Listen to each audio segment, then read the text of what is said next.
Good morning from Trinity Episcopal Church in Boonville. We hope you'll enjoy our spiritual offering of music and the sermon of Mother Linda Logan for the 11th Sunday after Pentecost.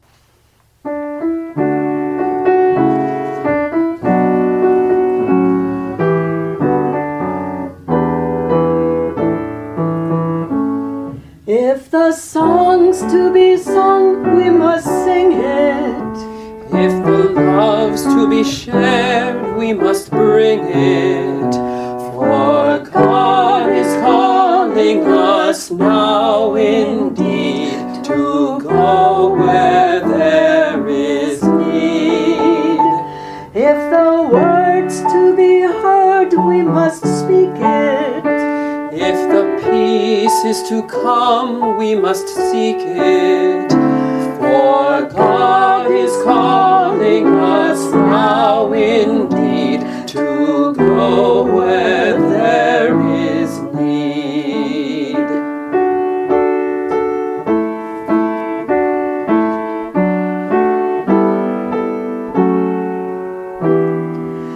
Someone's crying, Lord, kumbaya.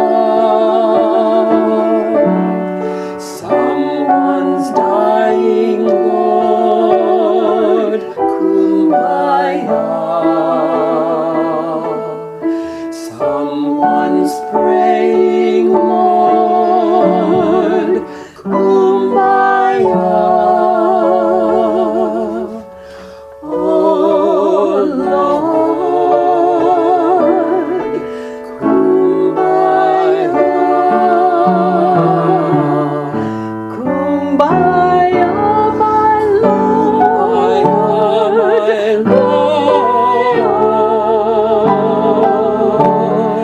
Kumbaya, my Lord.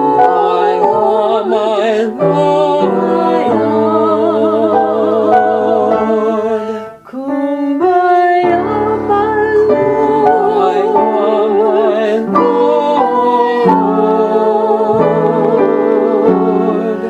Oh Lord, Kumbaya.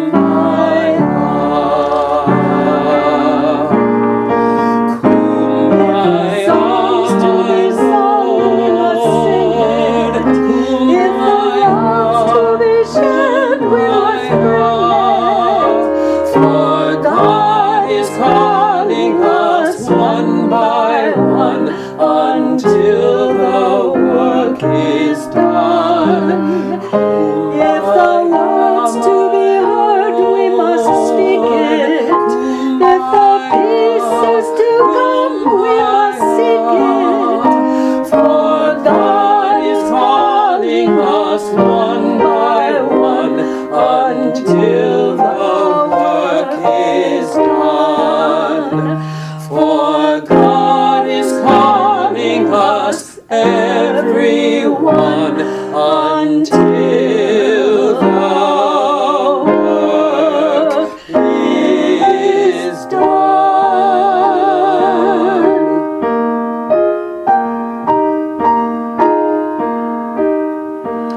Oh Lord,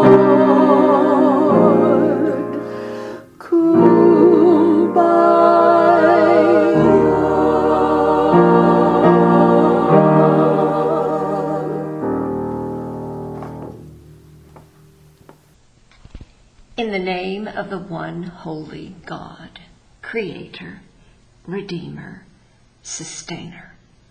Amen. A woman who has been crippled for 18 years is healed by Jesus. A woman who is bent over so badly that she cannot stand up straight is healed at the touch of his hands.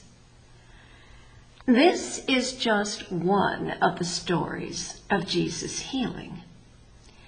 Leprosy, paralysis, malformed limbs, blindness, even death have been banished at Jesus' word and touch.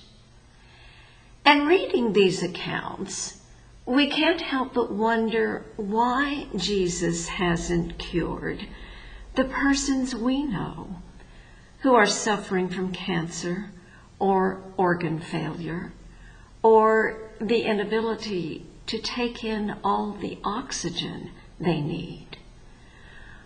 Why hasn't he cured everyone who cries out in fear or pain? We can't answer these questions. We can't answer them because we don't know all that goes on in the hearts and lives of persons who suffer. We don't know how Jesus' healing love has interacted with them in the depths of their being. But something we can take note of is the statement in this morning's gospel that the woman Jesus cured had a spirit that had crippled her for 18 years. And before we dismiss that statement as just being a reflection of first century belief that all ailments were caused by evil spirits, we need to consider the reality of spiritual distress and the known connection between emotional and physical disability. Of course, physical ailments are real, but their impact upon a person, to a certain extent, has to do with that person's emotional and spiritual health. The more centered you are in the depth of your being and in God, the more you can endure. And the opposite is true as well. The less centered you are in the depth of your being and in God, the less you can endure. That's because the resources you most need to draw on are blocked to you. But what's blocking them is your own spirit. So even in this day and age, you can have a spirit that cripples you. And many people do. Some for even longer periods of time than 18 years. In the story we read this morning, there is more than one person who has a crippling spirit. In addition to the woman who enters the synagogue while Jesus is teaching, there is also the leader of the synagogue, who is indignant because Jesus has cured on the Sabbath. There are 6 days on which work ought to be done, he says. Come on those days and be cured, and not on the Sabbath day. His reaction to Jesus' healing amazes us. Granted, this man doesn't know who Jesus is, but there he is, witnessing the godly ability of Jesus to heal, and all he can do is cite a rule, and in the presence of the poor woman who has been suffering for 18 years and has still managed to get herself to synagogue. What this response shows about the synagogue leader is manifold. The first thing it shows is that he doesn't have the guts to speak to Jesus directly. Instead, he addresses the crowd that includes the woman who, after 18 years of suffering, has just been miraculously cured. His intention, obviously, is to use his position to intimidate them.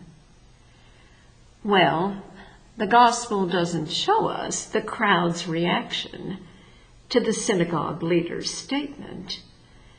But I would think that in the face of Jesus' healing of the woman, the leader's attempted intimidation would strike them as ludicrous if it registered at all. But there is more shown about this official in his citing of a rule in response to Jesus' healing. What is also shown is that he is jealous of Jesus' authority. Jesus is a wandering preacher and healer. The synagogue leader has an established position. But it is Jesus who heals the woman who has been suffering for 18 years, presumably within the community of the synagogue leader. And all the synagogue leader can muster himself to do in response is to tell the crowd that it is wrong to come on the Sabbath day to be cured. For curing someone is a form of work. And that statement shows that this man doesn't understand that rules or commandments exist not to bind people, but to guide them into what makes for larger life. That this is Jesus' understanding is shown time and again in the gospel stories. In his plucking grain on the Sabbath, in his healing of the man with the withered arm on the Sabbath, and now in this healing on the Sabbath. Jesus also demonstrates this understanding in the image he uses in his countering of the argument put forth by the synagogue leader. "You hypocrites," he says, obviously addressing some other officials as well. "Does not each of you on the Sabbath untie his ox or his donkey from the manger and lead it away to give it water? And ought not this woman, a daughter of Abraham, whom Satan bound for 18 long years, be set free from this bondage on the Sabbath day?"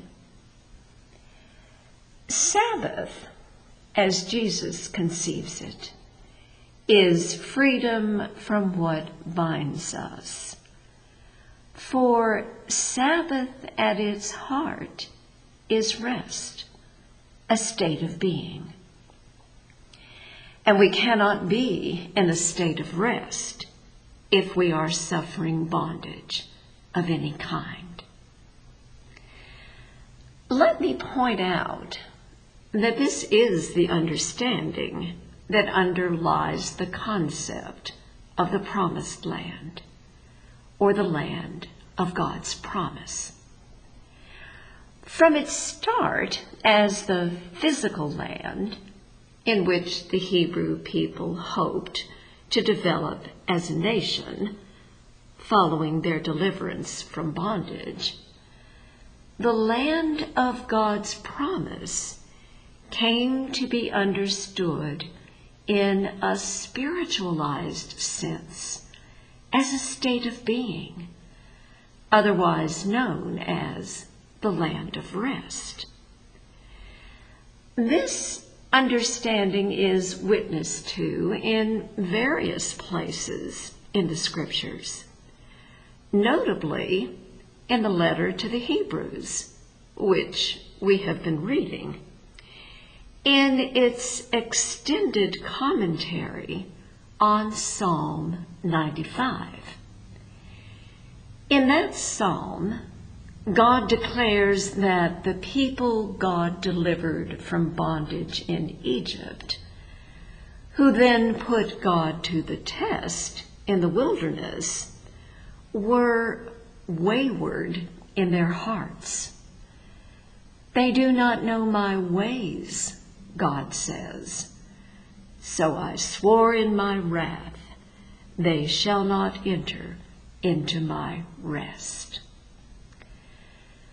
So Jesus healing this woman on the Sabbath day is an action loaded with significance.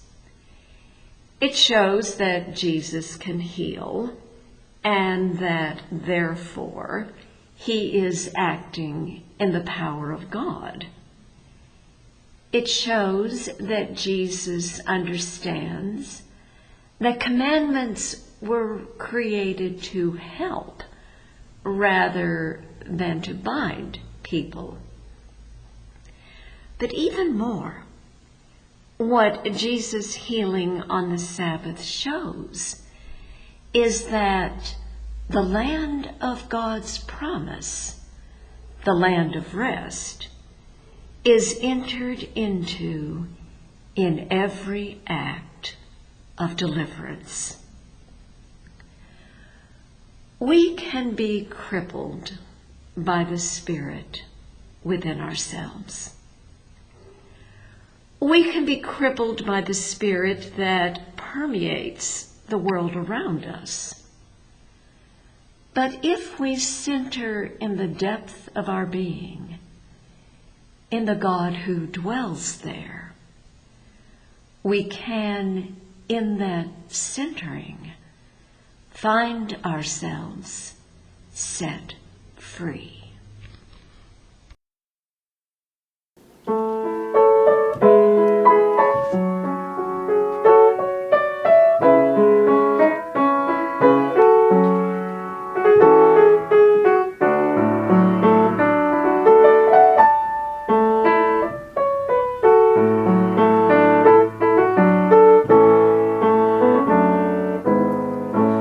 Lord, I come to you. Let my heart be changed, renewed, flowing from the grace that I found in you.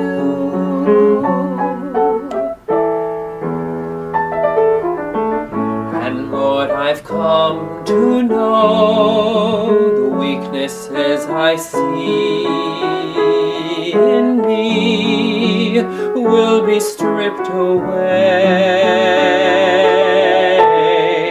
by the power of your love.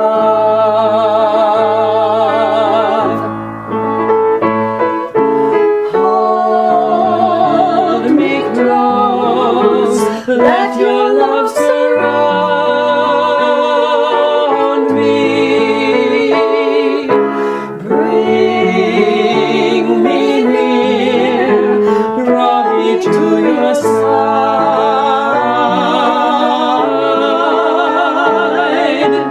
As I walk, I'll rise up like the eagle, and I will soar with you. Your spirit leads me on in the power of your love.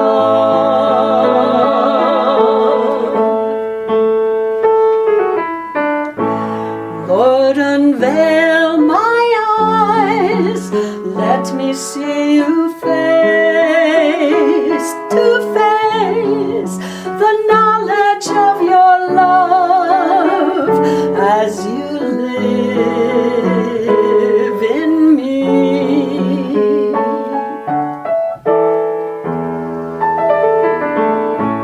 Lord, renew my mind as your will unfolds in my life, in living every day, by the power of your love.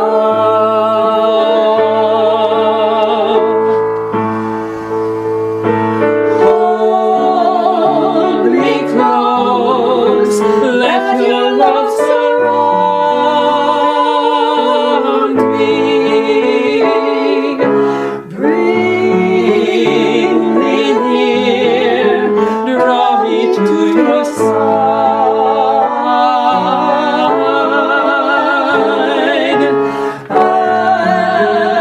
As I walk, I'll rise up like the eagle, and I will soar with you. Your spirit leads me on in the power of your love.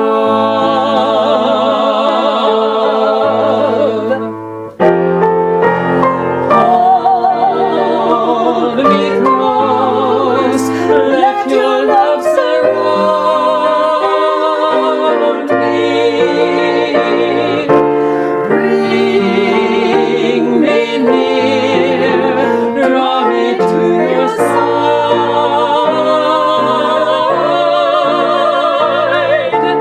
As I walk, I'll rise up like the eagle, and I will soar with you. Your spirit leads me on in the power of your love.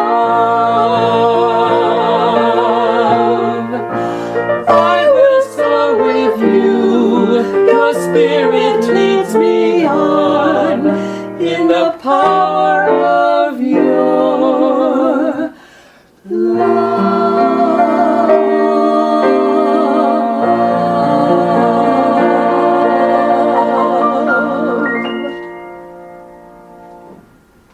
You have been listening to a spiritual offering from Trinity Episcopal Church, located on Schuyler Street in Boonville.